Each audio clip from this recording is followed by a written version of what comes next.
Hey, Composing Gloves here, and today we're going to be talking about beats and how they affect your mixes and your critical listening. This is part of the critical listening series, and this is what beats sound like. So I have a sine wave, and I have another sine wave at 101 hertz, and as I play, we get this up and down motion. But if I separate it out, they're just two tones, as you can tell. So if I were to increase the amount of tuning they are apart, you get this pulsing. And of course it gets faster. And now you hear a tone actually. Until there's a certain distance at which, when you pull them apart far enough, you no longer hear a tone, you hear two separate frequencies. So there are limits to these types of things. We're going to go over some basic things. Now the issue is, let's say that you've got something in your mix. Well, let's go over what's actually happening. So basically I've got one frequency here, and it's going to occur when you're recording stuff too. They can occur acoustically as well. But I have one that is at, I have this going on, right? I have 101 versus 100. What happens is when they sum together, you're going to hear a beat frequency of 1 hertz. So one time a second, you're going to hear it turn on and off.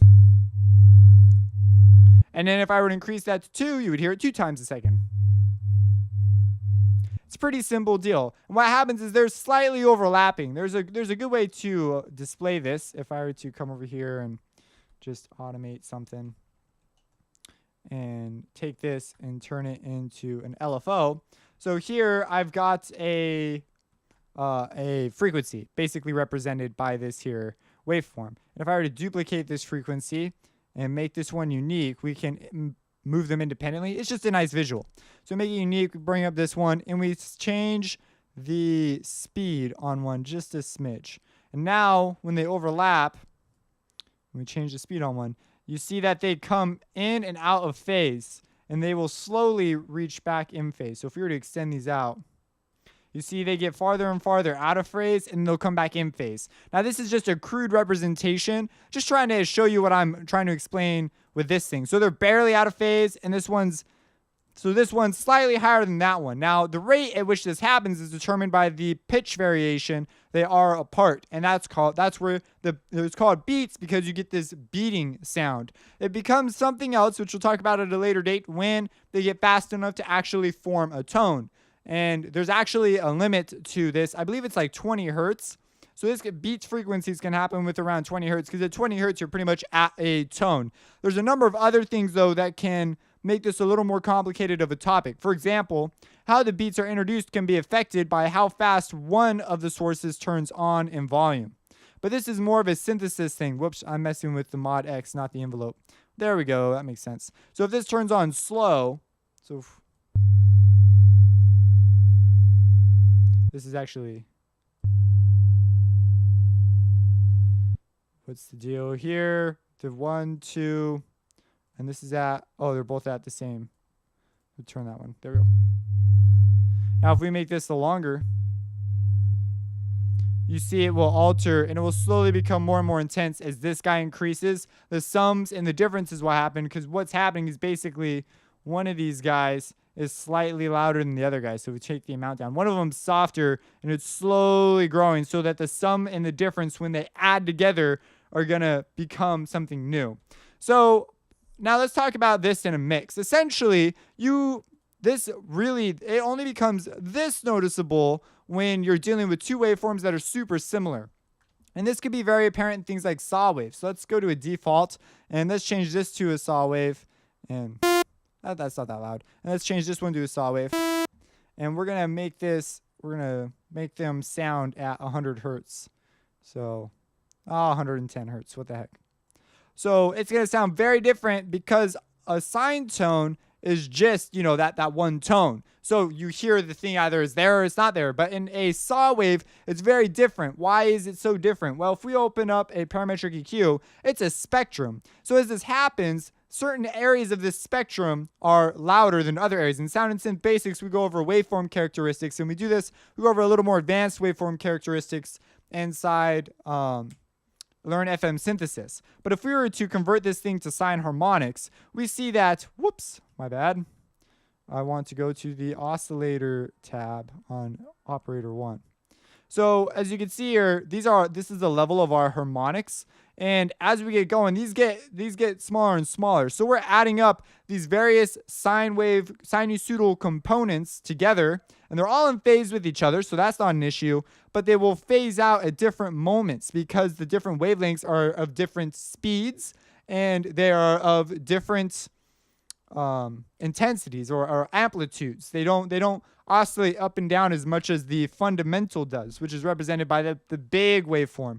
We are looking at here the final summation of what's going on if we were to have all these overlap and then only show what happens when you add the waveforms together. So basically what I'm saying is you will get a very different result, and it will sound like this. Now if we move just 1 hertz off, we'll still get a beat frequency of 1. What's going to happen is very different. If you turn on the amplitude, of course, you can't just, there you go. So there's that. Don't forget that. You see how it's not completely canceling out. It's because of those various speeds and intensities. And if we increase it, it would become more violent, I guess, as you could say that. A lot more will be happening, but if they don't cancel out. Let me go ahead and detach this for you so you can see it.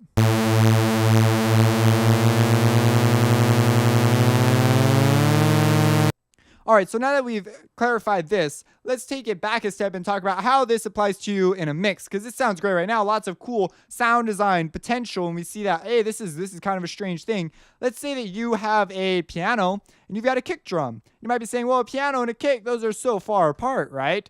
But if you're a kick, you get into masking, but you also get into frequencies that are there that shouldn't be there in the first place. They're there because of the beats effect. So if we were to have like a piano, let's open up a FL keys, which is right here. And there we go.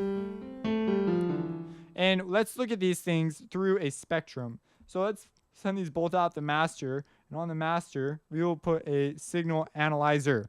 And on this signal analyzer, we are going to look at the spectrums. And we just learned that if we're going to use the spectrum, we just learned that if we have frequencies in the same area and they are close enough, we're going to have issues. And now if they are of this similar intensity, the beating will be much more violent, I guess. That's the term I'm using. There'll be a lot more beating, which that sounds violent anyways. All that beating, who knows? These frequencies are beating each other up. They get knocked out, and they come back, and they hit each other again. Anyways, there will be a lot more of the volume difference going on. And so this can result in frequencies in our mix that actually aren't there. We could solve this with subtractive EQing, sort of complement EQing, I guess would be the term for it. So, and my screen looks really messed up right here. Whatever. So if we play the piano, if we come down here. Well, let's go up a little bit. So we see that we have mostly mid-range harmonics, but we have this lower stuff. And then if we play our kick drum, we see that it's just like one huge, and then we have those upper things. So if we play them together, what's going to happen is, now it's not super noticeable because we're really good at picking out what's what, but there will actually be, acoustically, when your speakers reproduce this, there will be additional frequencies in your mix. And actually, when you sum it together, you'll also have them in there too, because as the two frequencies it's a little confusing because here we're just playing out two frequencies, but it shows it on our analyzer. So check this out. If we play a sine wave and we play this one as a sine wave, you see that it's being represented there as going back and forth. That's because it's being summed before it comes out. So what I'm saying is, if you were to play these two waves out your speakers, acoustically, that would also happen. If you get what I'm saying, this summation is happening before it comes out. So we get that effect. But these guys, they're going to go out a master bus. So technically, I guess, you'll have that effect in your song. So you want to minimize this effect before it gets summed. If you do have it perfectly coming out, like let's say you have one speaker that's solely for this and another speaker that's outputting solely for that, but then acoustically or space, now whatever space you're in will contribute to the beats if you didn't do any processing. If you did some processing to reduce some frequency content where other frequency content was, then that effect will be minimized. It'll still be there though. So what's going to happen basically if we were to play our piano at the same place that we play our kick. So we have our kick, we're playing our piano, you know? And so they'll overlap and will actually have additional frequencies that weren't there before. So let's go ahead and let's set up something. Let's make it a little more less abstract. So let's just put down like that. This is also why when you're playing chords, low chords can get in their own way so much. So if we were to play that and hit pattern mode, and what you're going to notice is, now, of course, as the piano dips in amplitude, it's not going to be such a problem. So, I don't know. Let's put down 2 piano notes. And now let's look at our spectrum analyzer. So, for a moment, now now this is where the amplitude envelope comes into play. When the kick happens so fast that these frequencies don't exist for very long. But if you compress it and make the kick there last longer, you're going to be fighting with this more. And of course, this piano isn't super close to the kick, but we get even closer. And they get in each other's way. And there's also one of the reasons they get in each other's way is because they introduce these new frequencies. There's masking and other things that are going on, but they introduce these new frequencies, and what ends up happening is we are getting frequencies that don't work in the harmonic series of either thing, and then we just get a muddy sound. So what we can do to fix it is we simply reduce the frequencies. This is one of the reasons why it works. We take this and we say, hey, let's make some room for the kick. And what we're doing is we're taking these frequencies that have similar components to the kick drum, even for that one moment, and we are going to reduce them so that the kick can sing through, and when they sum together, that those extra ones that are generated, the beat frequencies, are minimized. Now, most of this is masking. I realize some of you guys are probably out there going, this is mostly masking, and you're totally right. But what we're talking about here is beats, and these are there. Now, in this case, it's kind of an extreme case, but if you had 2 like long flowing things rubbing up against each other, you'll begin to notice this quite a bit. So basically, now I've done a really extreme example. Maybe that low end on your piano is very important. So you're going to have to sort of finesse and find out what the best way is. Because as we noticed with our saw waves, not all the frequencies are going to rub shoulders in the same way. It's only some of them will have issues, and it typically happens in this upper areas when they're really noticeable. The low ones have a slower response, but then that depends on how out of tune they are. So if one sinusoidal component of the kick is different from a sinusoidal component of the piano, let's say by like 5 hertz, you're going to get a 5 hertz frequency right there, which isn't very noticeable. It'll just be sort of this unusual volume dip, almost like a tremolo type effect that we heard earlier. But if they're getting closer to the tone range, then you're going to be running into other issues. Now, there's another name for that tone range that we'll be talking about later. But anyways, that's beats in a nutshell. It can mess with your frequency content, your balance and things, which is why there are plugins out there that actually show you where things are colliding. I don't actually own any of them. I just look at spectrums a bunch and know where stuff is and use my ears and just look for that clean sound. But I am in my knowledge of theory, I'm aware that these beat things are an issue that I need to be combating. So yes, that's that. If you have any questions, let me know. Subscribe, support me on Patreon, and have a blessed day.